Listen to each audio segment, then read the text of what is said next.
الحمد لله رب العالمين الرحمن الرحيم مالك يوم الدين إياك نعبد وإياك نستعين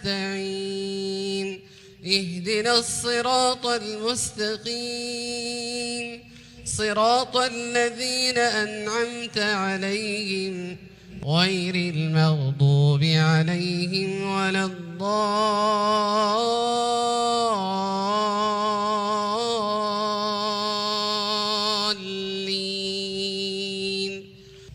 ولقد أهلكنا ما حولكم من القرى وصرفنا الآيات لعلهم يرجعون.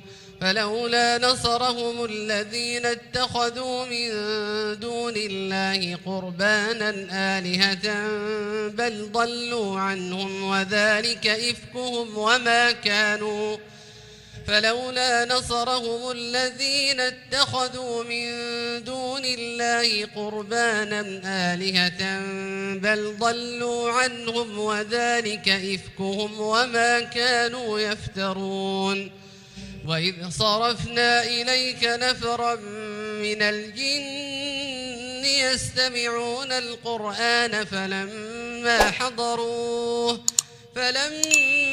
حضروه قالوا أنصتوا فلما قضي ولوا إلى قومهم منذرين.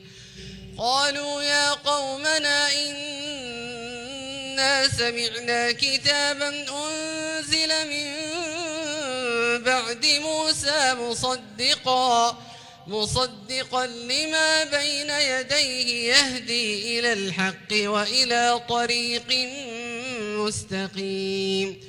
يا قومنا أجيبوا داعي الله وآمنوا به يغفر لكم من ذنوبكم ويجركم من عذاب أليم.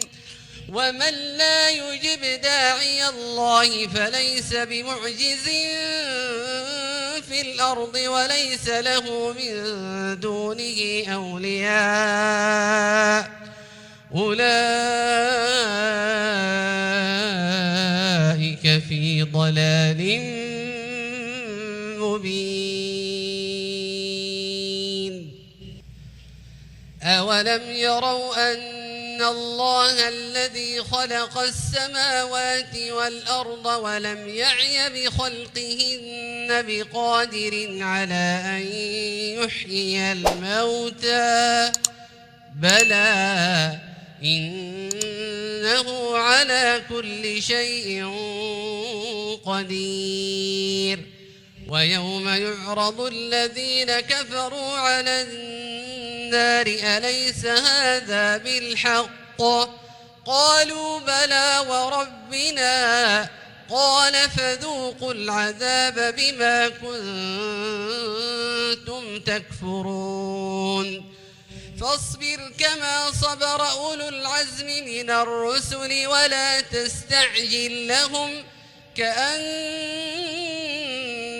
يوم يرون ما يوعدون لم يلبثوا إلا ساعة من نهار بلاغ فهل يهلك إلا القوم الفاسقون.